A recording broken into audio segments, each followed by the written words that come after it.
Hey guys, welcome back to the channel. Here today showing you how to replace a knock sensor on a 2015 Honda Accord. This car has about 138,000 miles on it, I believe, or maybe 132,000 miles, I don't know, somewhere around there, somewhere in the 130s.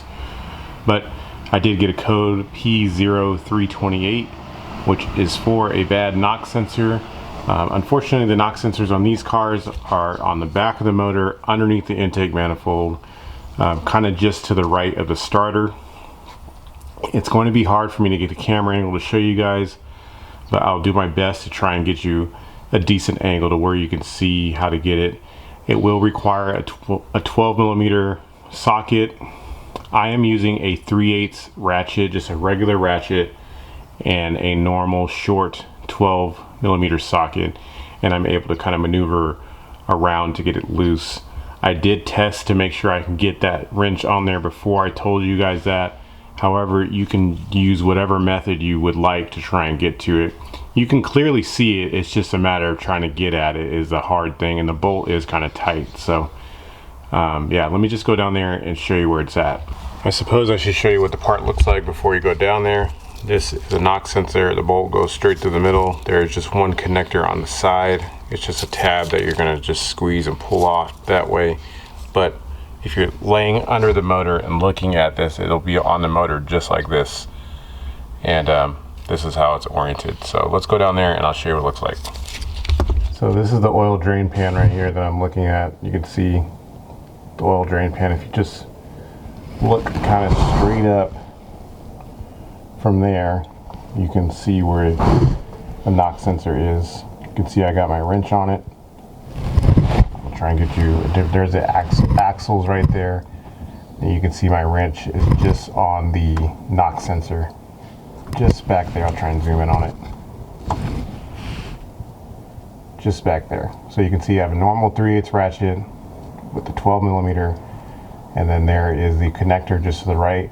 Now you might be able to, you might be able to snake your ratchet straight up right here and kind of loosen it from right here. But like I said, this bolt's kind of tight and there's not really much room here. What I did actually was just reach around. If you look around the side over here where this control arm is, there's actually a little opening over here on the side that I can reach around. And I mean, my arms are kind of long. Well, they're not that long. I'm not really that tall, but I could reach around the side here and in fact reach the side of my ratchet, which you probably can't see, but the end of the ratchet is just over here. So I'm gonna see if I can go on ahead and loosen this up while I have it here. I don't know, it might be kind of hard to do this with one hand, but I'm trying to see if I can do my best to do this while you guys are watching. I figured it'd make more sense to show you guys how to get the connector off. You can see the connector is just there. All you just need to do is just pinch the connector like this to get it off. So I'll try and see if I can reach up there and grab it and get it.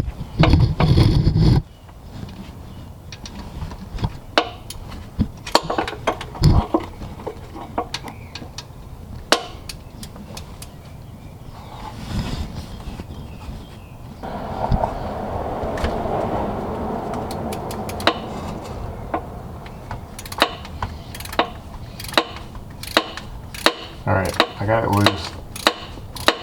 See it spinning around. Try and get this off. It's really hard to show you guys this camera angle, just where this thing is at. I apologize.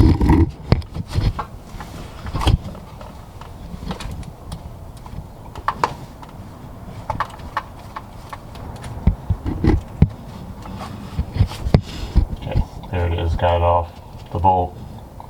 You just take the new one and slide the bolt through and tighten it up.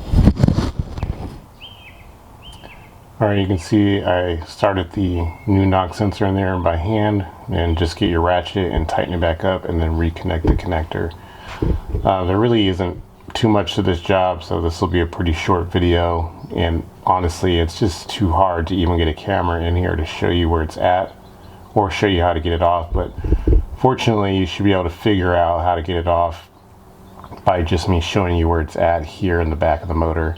So I hope this helps somebody out. Again, this is not a video I really like to make because I can't really get great camera angles, but you should be able to get the gist of it and know how to get it off based on me showing you this video. So I hope this helps somebody out.